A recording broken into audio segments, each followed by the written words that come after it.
Budget की खुसूसी transmission जारी है। अब आपको ज्वाइन करेंगी पारस जहांजेब।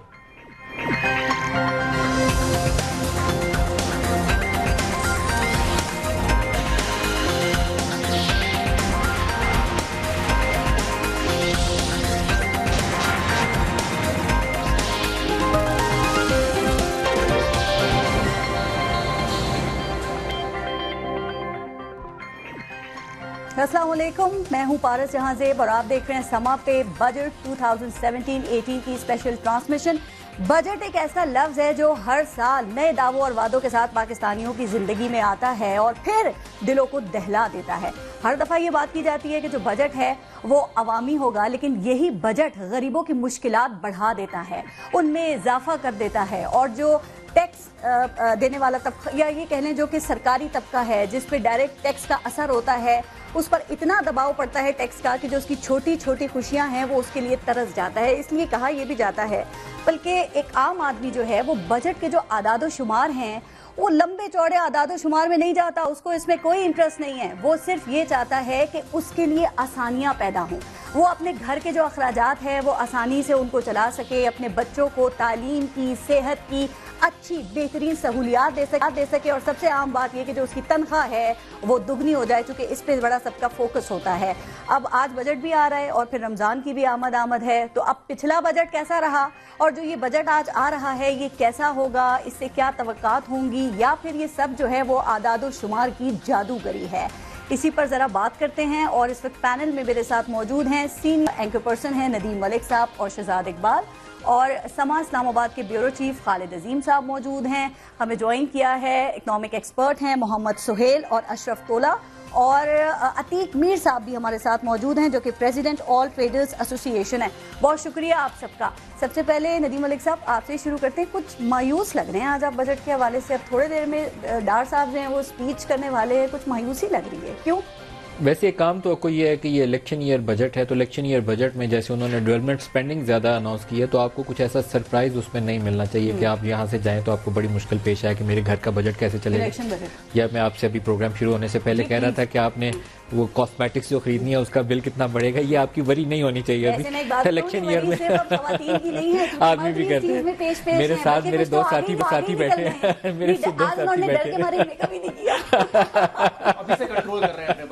दिल तो कर रहा होगा आज, लेकिन आपने कभी पारस मुझे पकड़ ना ले प्रोग्राम में मैं ना करूं। देखिए, मैं समझता हूँ कि ये सारी की सारी चीजें जो हैं बिल्कुल लाइटर मोड में तो बिल्कुल ठीक हैं, लेकिन ये देखना ये है कि ये मेकअप और ये सारी चीजें कितने लोगों की जरूरत है, और वो लोग जिनकी उमूमी जरूरियात इससे हटके हैं उन बेचारों के लिए इसमें क्या होगा। वो लोग जो इस वक्त बेरोजगारी का शिकार हैं, क्या उनके लिए कोई मौके पैदा होने जा रहे हैं इसमें, ये इन सारी चीजों को जो है वो देखने की जरूरत है। मेरा ख्याल है मेकअप वगैरह का तो बहुत से लोग हैं उनको तस्वर भी बाकी है। जो इम्पोर्टेड फूड आइटम्स हैं या इम्पोर्टेड चीजें हैं जिन पे ये लग रहा है, खास तौर पे उसमें कॉस्मेटिक्स हैं या फर्नीचर है या कोई भी चीज है, बड़ी इंपॉर्टेंट बात यह है कि रोटी, कपड़ा, मकान, सेहत, रोजगार, तालीम, ये वो चीजें हैं जो यहाँ पर एक आम आदमी को मैसर नहीं है। जब ये मिल जाएंगी, जब उसको ये हासिल हो जाएंगी, फिर वो इन चीजों के बारे में सोचेगा ना। 2 वक्त की रोटी इस मुल्क में बड़ी मुश्किल है शहजाद, दिन भर तगदौ लोग करते हैं और बात हो रही है कि जी इतने बजट्स लग रहे हैं। आप कैसे देख रहे हैं इस बजट को? इन्वेस्टर्स के लिए फ्रेंडली हो सकता है या अच्छा बजट लग रहा है? क्योंकि इलेक्शन बजट भी अभी नदीम साहब ने देखिए, पहले जो 3 बजट हुकूमत ने पेश किए उनका ऑब्जेक्टिव ये था कि इकोनॉमी को स्टेबलाइज करें, इस्तेहकाम के लिए। बिल्कुल। फिर जो पिछला बजट था वो वहां से उन्होंने कहना शुरू किया अब हम ग्रोथ बजट देंगे ताकि हमारी इकोनॉमी का साइज बड़ा हो, लोगों को रोजगार मिले।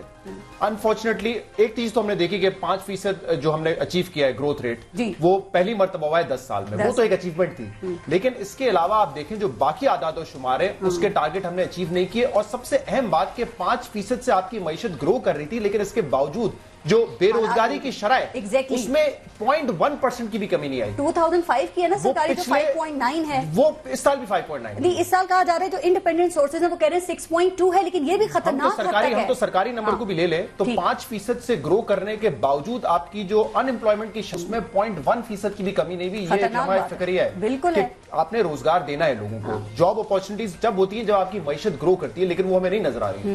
नहीं, बिल्कुल ठीक बात है। और जो वो खतरनाक हद की हमने बात की है ना, तो उसमें यह कि जब आपको जाहिर है मौके यहाँ पर नहीं मैसर होंगे तो फिर जो लोग हैं वो खाने कमाने की तो जरूरत है ना, पेट तो सबके लगा हुआ है, खाना तो है, तो फिर क्या होता है कि वो दहशतगर्दी या फिर जो दूसरी कुव्वतें उनके आलेकार बनते हैं, तो इस चीज पे तो खास तौर पे सोचने की जरूरत है। मोहम्मद सुहेल साहब, आपकी क्या एक्सपेक्टेशंस हैं बजट के हवाले से? इस बजट को आप कितना डिफरेंट देख रहे हैं, क्योंकि इलेक्शन बजट भी कहा जा रहा है और हो सकता है इस हुकूमत का आखिरी बजट भी हो।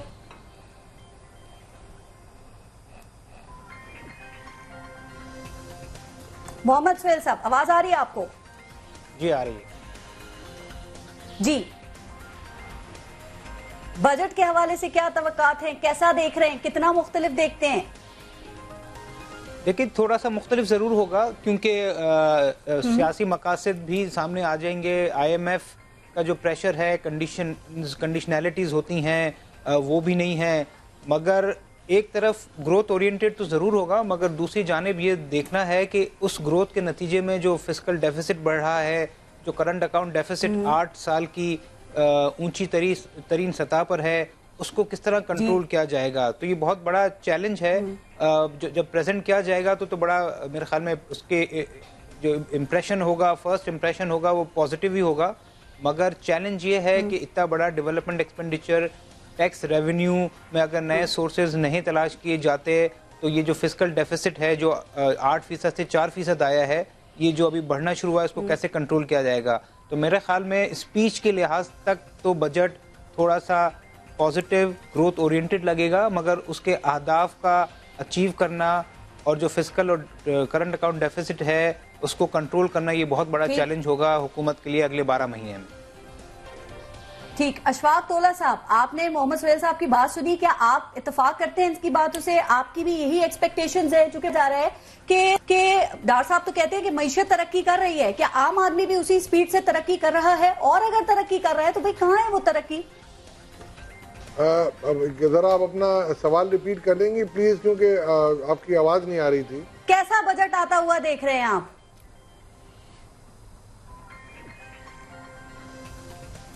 अशफाक तोला साहब, आवाज आपको आ रही है मेरी? जी जी बिल्कुल अब आ रही है।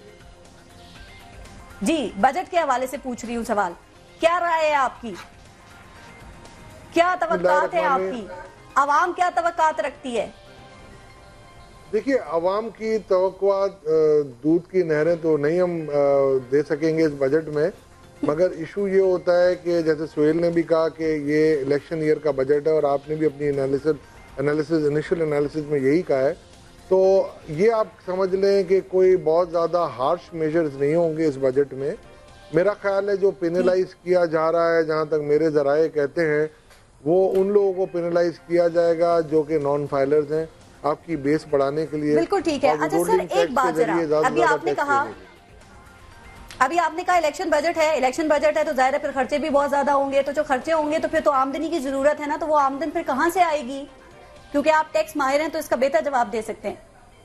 बिल्कुल सही कह रही हैं आप। असल में हमारा जो इस साल का ग्रोथ टारगेट और जो एफडीआर की रेवेन्यू टारगेट होगा वो होगा 4006 बिलियन रुपीज, 4006 बिलियन रुपीज। और मेरा ख्याल है एक बहुत बड़ी अचीवमेंट होगी कि जब PMLN की गवर्नमेंट ने शुरू किया था तो 1900 और 25 बिलियन पे शुरू किया था, और इन 5 इयर्स टाइम अगर वो डबल कर देते हैं तो ये बहुत ही अच्छी एक अचीवमेंट होगी। उसके लिए देखिए 2-3 चीजें हैं, आपकी इन्फोर्समेंट अच्छी होनी चाहिए, आपके टैक्स रिफॉर्म्स जो कि 3 साल से हम कर रहे हैं उसमें बहुत ज्यादा तेजी लानी पड़ेगी आपको। बिल्कुल ठीक है। नॉन फाइलर और फाइलर की आगे भी इस पे बात करते हैं।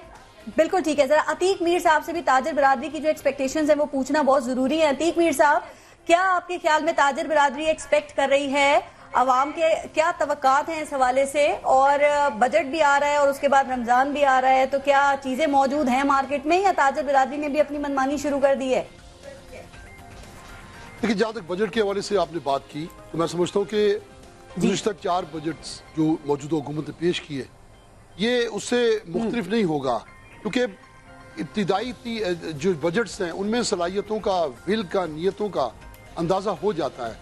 देखिए, मौजूदा बजट के अभी पेश नहीं किया गया, लेकिन जितने भी इशारे सामने आए हैं उनमें कहीं पर भी कोई हदफ पूरा नहीं किया गया।